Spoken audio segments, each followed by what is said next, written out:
सावन के चौथे सोमवार की कथा सुनाते हैं, पावन कथा सुनाते हैं। भोलेनाथ सदा भक्तों पर कृपा बरसाते हैं, हम कथा सुनाते हैं। सावन के चौथे सोमवार की कथा सुनाते हैं, पावन कथा सुनाते हैं।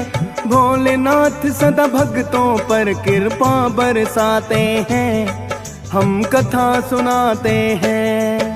जो करते व्रत सावन में कोई कष्ट न हो जीवन में, जो करते व्रत सावन में कोई कष्ट न हो जीवन में। प्रिय भक्तजनों, आज हम आपको सावन माह के चौथे सोमवार की व्रत कथा सुनाएंगे।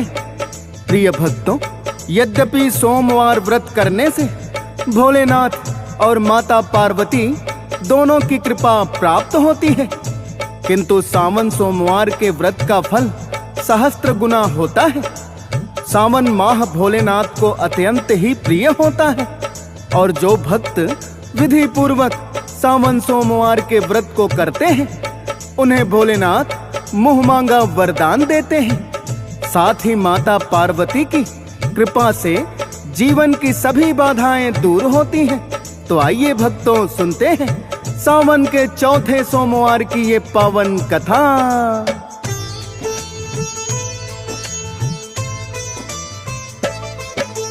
किसी नगर में रहता था एक सेठ बड़ा साहूकार, दूर दूर तक फैला हुआ था उसका तो व्यापार। धन दौलत की साहूकार के घर में कमी नहीं थी, बड़ी गुणवती साहूकार को पत्नी भी मिली थी। भोलेनाथ की पूजा दोनों पति पत्नी करते हैं, श्रद्धा पूर्वक भोलेनाथ का नाम सुमिरते हैं। नगर के वासी भी करते थे उनका बड़ा सम्मान। कुछ ही दिनों पश्चात हुई है उनको एक संतान। पुत्र रत्न की प्राप्ति पर बड़ी खुशी मनाते हैं, पावन कथा सुनाते हैं। भोलेनाथ सदा भक्तों पर कृपा बरसाते हैं, हम कथा सुनाते हैं। जो करते व्रत सावन में कोई कष्ट न हो जीवन में, जो करते व्रत सावन में कोई कष्ट न हो जीवन में। प्रिय भक्तजनों, क्योंकि पति और पत्नी दोनों ही शिव भक्त थे, जब साहूकार को पुत्र प्राप्ति हुई तो उन्होंने खूब दान दक्षिणा और यज्ञ हवन करवाए, ब्राह्मणों को भोजन करवाया एवं दान दक्षिणा से उनकी झोलियां भर दी। इस प्रकार भोलेनाथ की कृपा से साहूकार के घर में और भी खुशियां आ गई। इसके पश्चात तो पति पत्नी की आस्था भोलेनाथ में और भी बढ़ गई। पति पत्नी दोनों नित्य प्रतिदिन भोलेनाथ की पूजा करते और फिर साहूकार व्यापार में व्यस्त हो जाता एवं उनकी पत्नी अपने पुत्र का लालन पालन व घर का काम निपटाती।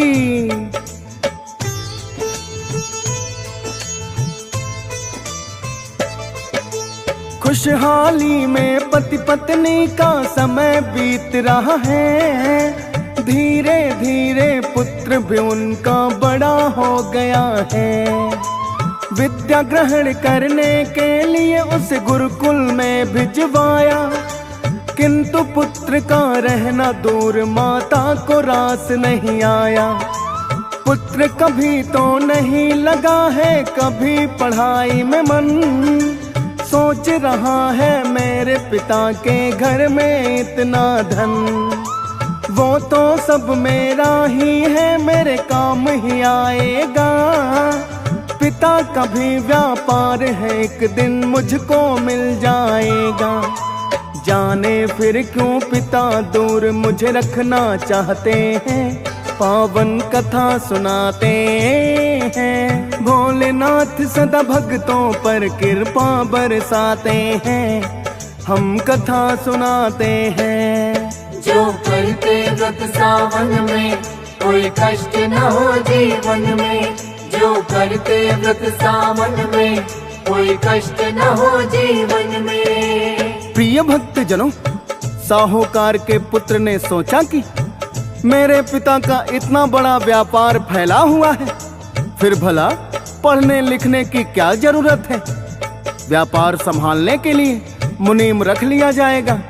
मैं भला पढ़ाई के लिए अपने माता पिता से दूर क्यों रहूं।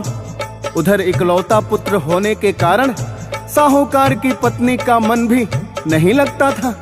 एक दिन जब दोनों पति पत्नी अपने पुत्र से मिलने के लिए आए तो माँ के आंचल से लिपटकर वो खूब रोया और कहा कि माँ, मुझे आपसे दूर नहीं रहना। आखिर माँ का हृदय भी पिघल गया और वो साहूकार से कहने लगी,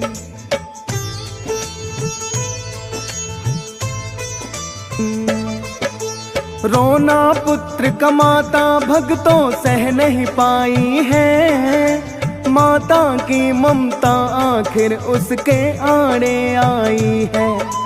साहूकार से पत्नी करने लगी ये विनती है, आपकी तो धन्ना सेठों में होती गिनती है। आखिर ये धन बोलो आपके किस काम आएगा। पुत्र हमारा जो परदेश में दुखी हो जाएगा। साहूकार के सामने बन गए कुछ ऐसे हालात, आखिर उसको पत्नी की ही पड़ी माननी बात। अपने पुत्र को लेकर के वो घर आ जाते हैं, पावन कथा सुनाते हैं। भोलेनाथ सदा भक्तों पर कृपा बरसाते हैं, हम कथा सुनाते हैं। जो करते व्रत सावन में, कोई कष्ट न हो जीवन में, जो करते व्रत सावन में, कोई कष्ट न हो जीवन में। प्रिय भक्तजनों, साहूकार को अपनी पत्नी की बात माननी पड़ी और शिक्षा अधूरी छुड़ाकर वो दोनों पति पत्नी अपने पुत्र को घर पर ले आए।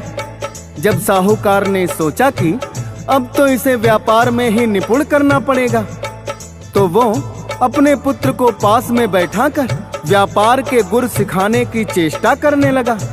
किंतु व्यापार में रुचि ना लेकर उसका मन खेलने कूदने की ओर आकर्षित होता।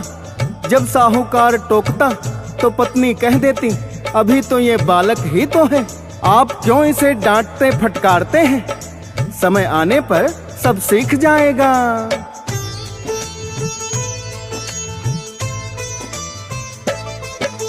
यद्यपि माँ की ममता तो स्वाभाविक होती है, लेकिन कभी कभी राहों में कांटे भी बोती है।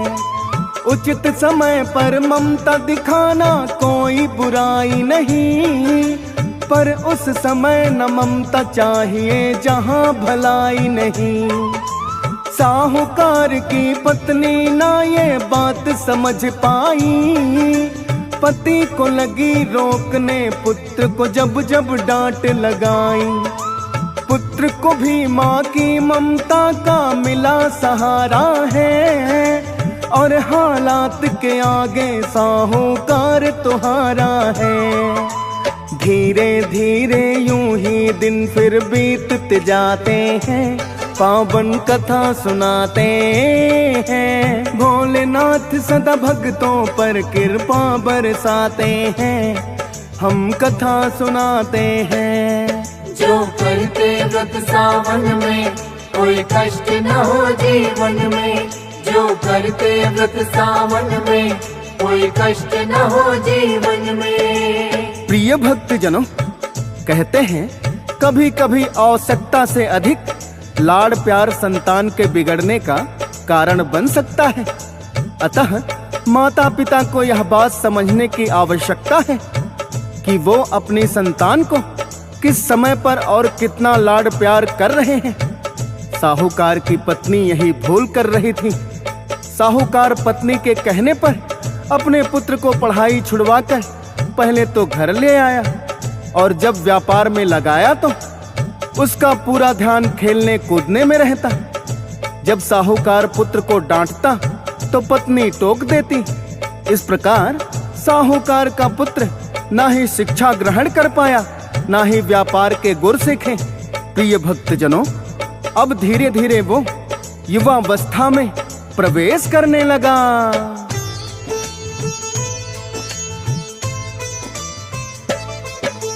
साहूकार ही संभाल रहा था काम काज सारा।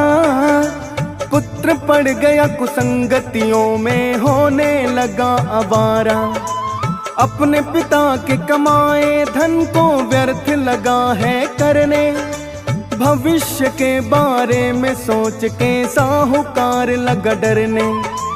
अपने मित्रों के संग मिलकर करता मदिरा पान। लगा गवाने साहूकार जो पाया था सम्मान। साहूकार को देख लोग जहाँ शीश झुकाते थे, साहूकार के पुत्र को वो ना देखना चाहते थे। सभ्य लोग तो उसे देख कर नाक चढ़ाते हैं।